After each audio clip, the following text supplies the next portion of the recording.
Olá, bom dia. Estamos de volta com mais uma edição do Acontece Agora, trazendo notícias importantes do Brasil e do mundo desta quarta-feira para você.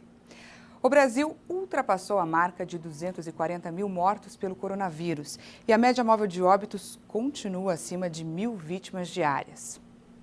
Segundo o Ministério da Saúde, o Brasil registrou mais 1.167 mortes em um único dia.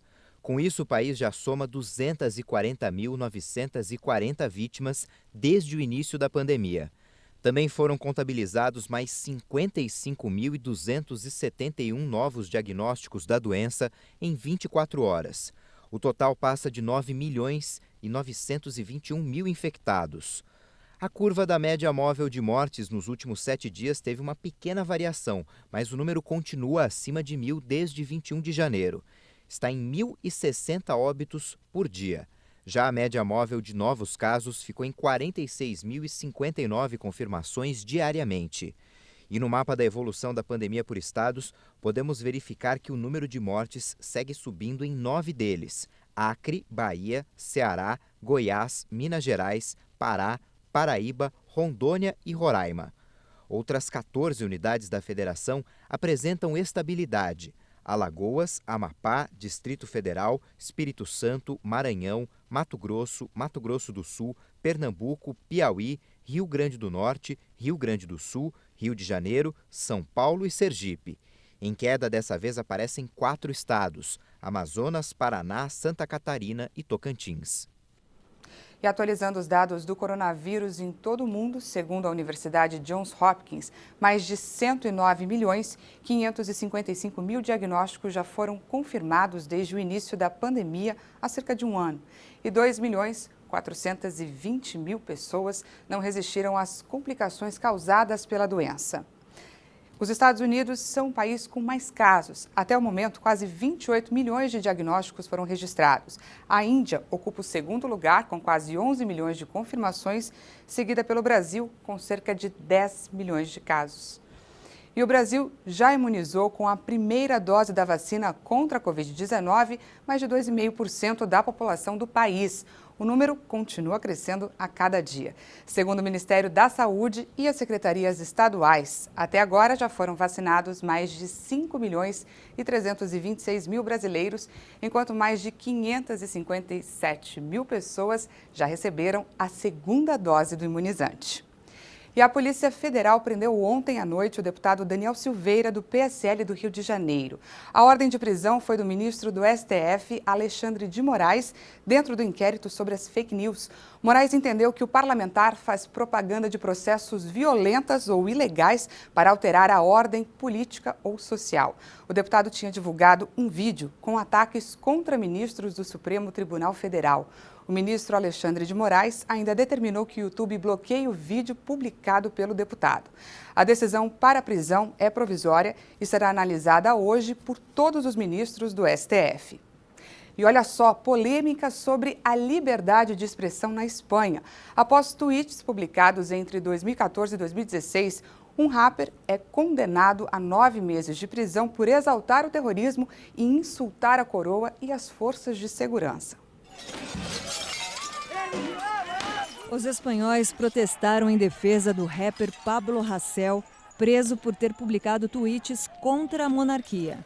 Nas mensagens, o rapper criticava a coroa e insultava as forças policiais, acusando-as de torturar e assassinar manifestantes e imigrantes. Centenas de militantes exigiram a liberdade do artista na noite de terça-feira. Alguns encapuzados queimaram latas de lixo e jogaram objetos contra a polícia. As mobilizações se repetiram em outras cidades do país. Sou músico e estou particularmente afetado pelo fato de que artistas, músicos, rappers, todos são presos na Espanha. Mas em geral porque eu acho bastante brutal que pessoas sejam presas por causa da letra de uma música. Em 2014, o cantor já havia sido condenado a 2 anos de prisão por exaltar o terrorismo em canções clamando a morte da família real ou enaltecendo grupos extremistas responsáveis por ações violentas. Na ocasião, a sentença não foi cumprida. O bom senso me diz que eu tenho que estar aqui porque temos cada vez menos liberdade na Espanha.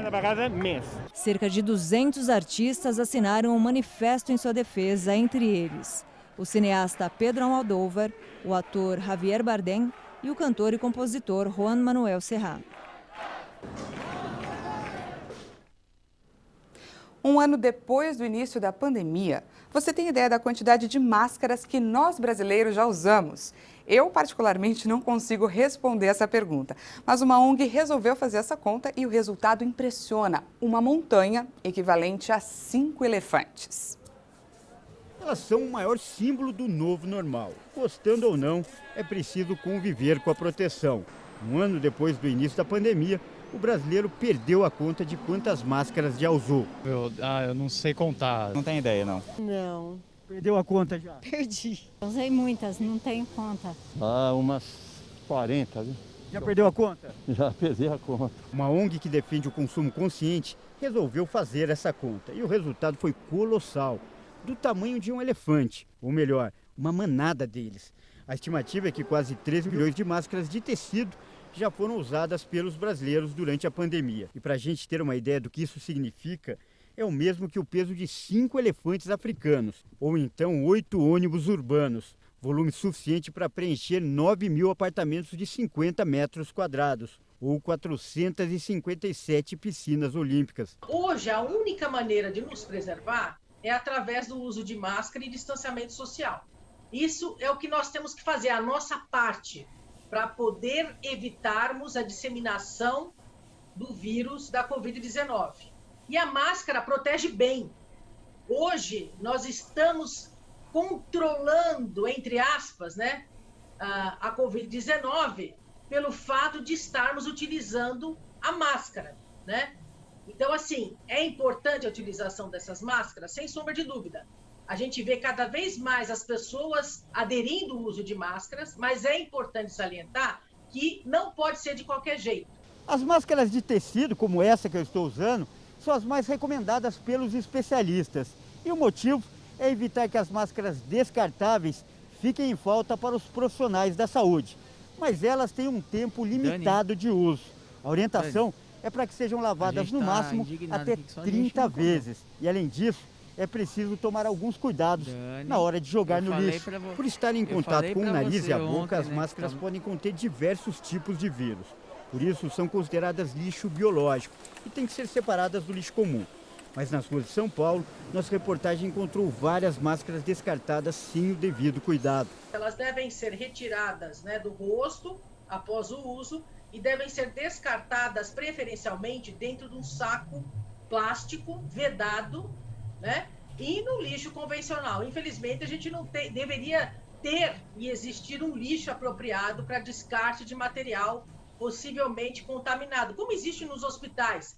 Mas a gente sabe que no dia a dia das pessoas a gente não tem esse tipo de descarte. O que é recomendável é retirar a máscara, fazer um borrifamento com álcool 70 na máscara, colocá-la dentro de um saco plástico e descartá-la no lixo. O seu Manuel não economiza nos cuidados. Ele mostra que todos os dias sai de casa com 20 máscaras na bolsa. Eu uso 3 em 3 horas, eu troco de máscara. E diz que nunca precisou jogar uma no lixo. Eu coloco de molho, às 2, 3 horas lá com sabãozinho lá, depois volto novamente. Não joguei nenhuma fora ainda não. Mas a pergunta que muitas pessoas fazem é: até quando será preciso usar as máscaras? Nessa semana, o Supremo Tribunal Federal decidiu, por maioria dos votos, manter o uso obrigatório da proteção em lugares públicos. Mesmo com o início da vacinação, a avaliação dos especialistas é que pelo menos 70% da população tem que ser imunizada para conter o vírus. O desafio é grande. Dose para elefante. Essa edição fica por aqui, mas você confere mais informações às 13 horas com Renato Diniz. Muito obrigada pela companhia, um ótimo dia para você e até mais.